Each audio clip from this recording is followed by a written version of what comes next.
Hello everyone, how's it going today? And we have a bit of a quick update video on the all-new Mercedes AMG SL, and Mercedes-AMG has just unveiled the first look at the all-new interior of the new SL, and I'm also going to dive in a little bit of the details of the new chassis, some of the powertrains we can expect to see coming, and some of the other cool, interesting information about the upcoming SL. So let's dive right in. Okay, before we get into all that powertrain, chassis, and other stuff, and even the design, let's talk about this new interior that was just revealed, because I think that's the highlight of this update post right here. So of course we have the upcoming new Mercedes-AMG SL. I say Mercedes-AMG because AMG technically is now the ones that are developing the all-new SL, and they're kind of at the chief of this entire project. So that's why it's Mercedes-AMG SL now. So this new interior is very, very beautiful just from looking at it at first glance. Now, you're going to see a lot of parts from like the Mercedes-Benz parts bin, which is as expected. So those specific parts are the touchscreen in the center, so the new MBUX touchscreen, as well as the digital cluster and the steering wheel. But the rest of the design is actually pretty unique to the SL, and I think that was a really good job that they did there to kind of differentiate the SL from the other products up in this tier, such as the S-Class and E-Class and all those other kind of products. So what are we looking at right now? So it's important to note that this SL is a 2+2. So like other big convertibles, there's 2 seats in the front and very small 2 seats in the back that you can kind of shove people in. But it's nice that they kind of kept that layout, because some people actually do try to use the back seat sometimes, or you can just shove some cargo stuff back there. So when the new AMG GT comes out, that will be a pure 2-seater. So if you do want more than 2 seats, you can always go for the SL, which is going to be the roadster version, of course. So this cabin, now Mercedes is saying they kind of went back to the 1989 R129 SL300 and to kind of take inspiration from the interior design. I can't really see it too much, so they kind of took like 2 images that I guess kind of look similar a little bit, kind of compare the two. I don't see too many similarities personally, but they want to keep that open top, kind of more luxurious but also sporty format at the same time. So in this interior, again, we can see that beautiful display and all those nice materials. Now, it's important to know that this display moves. So they have a picture of it actually kind of like in the different positions it can be in. Now, the reason that this display moves is if it was just flat in certain conditions, when you have the top down, there would be too much glare on the screen and you can't display it. You can't see it.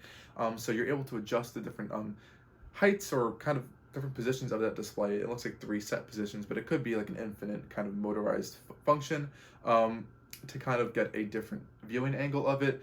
I guess a better solution of this could have been make a better display that doesn't always have to be moved, but I guess this is kind of like a gimmick they have for their, I can't see this lasting too long. So hopefully this is kind of a reliable system and doesn't break, because I'm sure that'd be crazy expensive to have to fix your 12.3 inch, or is it, no, I think the digital cluster on the screen is 12.3 inches, but your giant touchscreen display. Speaking of that screen, that is the driver infotainment system is a 12.3 inch LCD screen that we've seen in pretty much other Mercedes right now. Loads of functionality, loads of different customizable options in there. Really nice stuff. So that one, you're not going to have any kind of problems viewing it, because it is covered by the dashboard, so you're fine with that one as well. Generally, I think the design of the interior is really, really nice. Now, you can see the details on the 2 air vents on the side of the main touchscreen are very nice. These carved turbine, and it looks like milled aluminum or something. It's really nice. They have kind of close-up images as well on the door panels and on the dash. The really nice stitching that's kind of covered throughout the dashboard, as well as continued onto the door panels. You can see the metal speaker grills. We have, of course, Mercedes' famous ambient lighting that's found throughout the dashboard, and as well as in the door panels. And what I really, really like is a kind of a feature they sort of have on the AMG GT currently right now, is that beautiful aluminum center spine piece. This one is a little bit more cleaner and kind of fresher, as there's no buttons kind of carved into the side of it, as those buttons have been translated over to the steering wheel in the forms of those 2 AMG like performance styles. We can control your different driver modes, as well as different like suspension and engine settings as well on the steering wheel, which is a nice feature. We do have the capacitive touch buttons on the steering wheel, which I'm personally not a big fan of, but they are better than the ones that Volkswagens are doing, because those are just a mess to kind of use. Other than that, I think the interior is a really nice space. They have some images of it in the dark as well, which I think look really nice, because you can kind of see where all the ambient lighting is coming out of. Of course, even the ambient lighting is coming out of the air vents as well, because when you change the air temperature, those can kind of change color to kind of give you an idea of what kind of temperature you're going for. So that's kind of a cool feature. I think the general shape of the interior looks really nice. And one thing I did also notice is that the seat shape, there's like a top-down view of the seat shape. It looks really, really kind of supportive. So you can kind of see how the seat kind of wraps around a little bit. So that I'm just indicating that there's going to be some nice bolstering going on there. And of course, this is not probably the top end version. So we're probably going to see, now let's move over into the powertrain stuff now. So officially, we're now in the powertrain section and talking about this stuff of the new SL. So we're going to be seeing, this is the first SL that's going to have a 4MATIC all-wheel drive system. We're probably going to see the 4MATIC Plus all-wheel drive system, which means it's going to be able to send a lot of or 100% of the power from the engine to the rear wheels, so we're allowing for more like a rear wheel driving experience. We can expect to see like an SL53 AMG, an SL63e AMG, as well as the upcoming SL73e AMG. The E means it's going to be like a plug-in hybrid, or at least a mild hybrid system that's going to have like an electric boost, sort of. And of course, power is going to range throughout those. So if we're going to have the 53, we're going to have a 3-liter turbocharged EQ boost mild hybrid straight 6. A lot of stuff to take in, but that just really means you're going to have, I can't remember the power off the top of my head right now. I didn't write it down, sorry guys, but we're probably gonna have like between 430 and like 500 and like 20-ish horsepower around that range.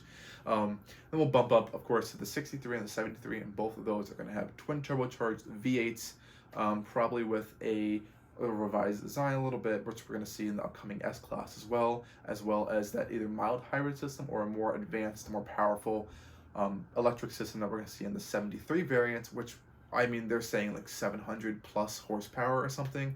That's also going to be coming in the S-Class, as well as the AMG GT 4-door coupe. Long name, I know. But that we're going to see that powertrain in a few of the AMG branded products. So stay tuned for that. And they wanted to keep this new SL sporty, so that's kind of why they put it under AMG's side of the new company. So they're kind of splitting up all the companies a little bit now, Mercedes, to kind of give them their own, like, more freedom to kind of work on what they're kind of doing. So there's Maybach, Mercedes, there's AMG, there's EQ now. They're even branching the G-Wagon off into kind of its own segment. So there's a lot of weird divisions going on there. But this segment, you know, we're gonna move over to the chassis design a little bit now. It's shrinking dramatically. There's really not many competitors in this segment anymore. We've even seen things like the SLC kind of be killed off. So the coupe kind of convertible segment is dying a little bit. And you know, with this one, now we're going to be talking about the platform and chassis a little bit. They killed off the hardtop. Now, the main reasons they killed off the hardtop was a huge one was to save weight, but also to save complexity. The complexity was kind of complicated. When something did go wrong, it would be very expensive and whatnot. And you don't really need a hardtop. And with these new modern soft tops, I'm putting them in quotes because I think when people think of soft tops, they think of like, oh, it's just a rag where you can kind of just poke through it. That's not true at all. If you've been in like a modern higher end soft top car, even like on a Bentley or something, because the Bentley Continental GT has a soft top, if you want to call it, but it's thick. It's not like a rag top. If you kind of like in the old days, it's like a thick filled top piece filled with like a whole bunch of padded premium material to isolate sound. It's actually really solid. So all that's really meant to do is save weight in the big end and the end of the run, and they look kind of nice. I think with the contrast, you can have different colors and stuff that can be really nice. And from my personal experience with these new tops, especially on the new 4 Series, for example, it sounds just like a hard top. I think it's that quiet and insulated inside that you don't really even need the hard top at all. So enough with that kind of argument there. Next, let's kind of talk about the chassis of the new SL, because this is kind of important. So this is essentially going to be sharing a sort of chassis with the upcoming new next generation AMG GT. Now it's important to note that there won't be a new AMG GT Roadster, as the SL is effectively going to kind of fill that position a little bit. But unlike the AMG GT, this has 4 seats instead of 2, so the wheelbase is a little bit longer, the whole car is a little bit stretched out more versus the AMG GT. They have some specific numbers they put out here, is that the transverse rigidity is up by 50% compared to the current AMG GT Roadster, with the longitudinal rigidity now being 40% higher, which is very, very strong. I guess they don't want to do that because they kind of stretch it out a little bit, and as well as kind of, you know, you want to keep the car nice and rigid and strong, even since there's no top at all. They're also saying that the body shell weighs 595 pounds, excluding the doors, hood, trunk, and other add-on assembly parts, so they wanted to make it lightweight. I don't think they give specific materials, but it looks very and highly aluminum intensive, which is nice to see.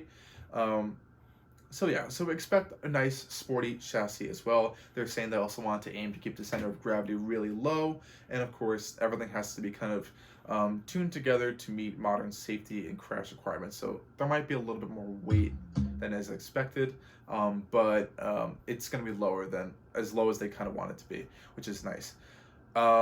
Other than that now it's just really a waiting game. So we've seen some images from Mercedes themselves, Mercedes-AMGs themselves. They've sent out some testing images. I've had a follower sent us some images that I think one of their neighbors in Germany or wherever they live, I don't know exactly. I'll put the photos up for that again. There's some engineers out driving them around too. So thank you for sending those in. But yeah, it's basically almost done. It's looking like it's complete, and now that we have an interior that's complete, I'm guessing the exterior design is pretty complete as well. As we can kind of tell, there's been a lot of renders out. It's very predictable design. Expect a smoothly sculpted body, the traditional kind of Mercedes Hawkeye swoosh headlights, the Panamericana grille, and triangular taillights.